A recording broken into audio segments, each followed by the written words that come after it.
हाथी के पांव में सब समाहित हो जाते हैं। इसलिए मैं पूज्य गुरुदेव का एक छोटा सा संस्मरण सुनाकर अपनी बात समाप्त करना चाहूंगी।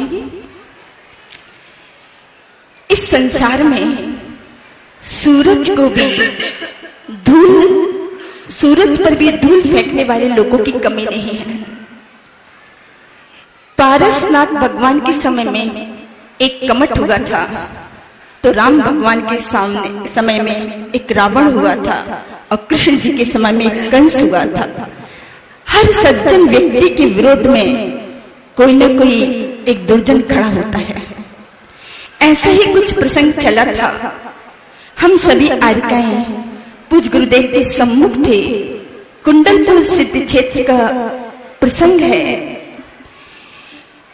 हमारी वंदनीय बड़ी माता जी जब आचार्य के विरोध में कुछ सुनती हैं तो वो अपने आप को संभाल नहीं पाती हैं।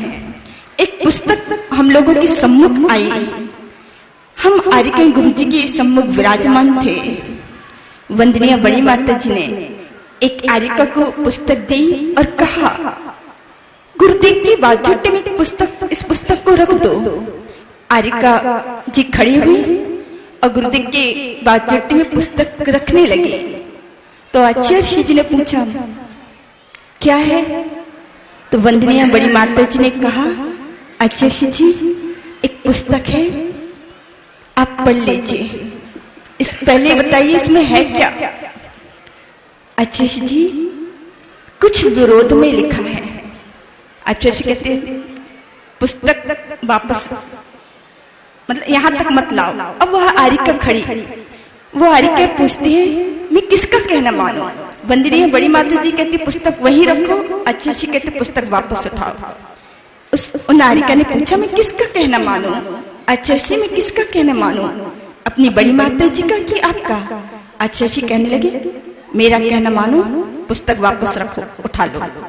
पुस्तक उठा ली गई। वंदनीय बड़ी माता जी ने कहा, आचार्य जी इसमें कुछ विरोध में लिखा है। भविष्य में जब इस पुस्तक को कोई पढ़ेगा तो यही विचार बनाएगा कि अतीत में भी ऐसे आचार्य हुए थे, तो इतिहास क्या बनेगा? इसलिए आचार्य जी मैं भी कुछ लिखना चाहती हूँ। मुझे भी आज्ञा दो कि इन विरोधियों के विरोध में भी मैं कुछ बोलूं, कुछ लिखूं, अपने कलम चलाऊं। तब पूज्य गुरुदेव ने जो कहा इस धर्म सभा को सुनने योग्य है, क्योंकि अभी दुकान नहीं खुली है। आप लोग के दो कान तो अवश्य खुले हैं। पूज्य गुरुदेव ने कहा, मैं इतिहास किताबों से नहीं चर्या से बनाना चाहता हूं। क्या कहा? पूज्य गुरुदेव ने कहा, मैं इतिहास किताबों से नहीं चर्या से बनाना चाहता हूं। और कुंडलपुर का एक और संस्मरण है। होली के समय हम सभी आर्यकाएं पूज्य गुरुदेव के सम्मुख विराजमान थे। पूज्य गुरुदेव सामने थे, हम आर्यकाएं इस तरह जैसे आप विराजमान है वैसे थे। और हम लोगों की पीठ तरफ ज्ञान साधना केंद्र का गेट था, प्रवेश द्वार था।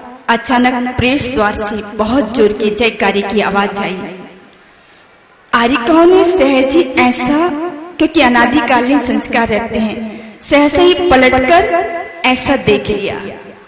आचार्य सब देख रहे थे। जब दर्शनार्थी दर्शन करके चले गए, देखिए गुरु अपने शिष्य को कैसे परखते हैं, आप ये देखिए। जब दर्शनार्थी दर्शन करके चले गए तब गुरु जी कहते हैं, रागी वैरागी को देखने आता है और वैरागी पलटकर रागी को देखने लगता है।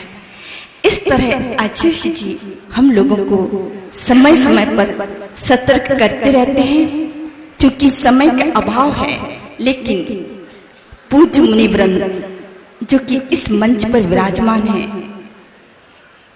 इनमें हम सभी आर्यकाएं आचार्य की छवि देखते हैं।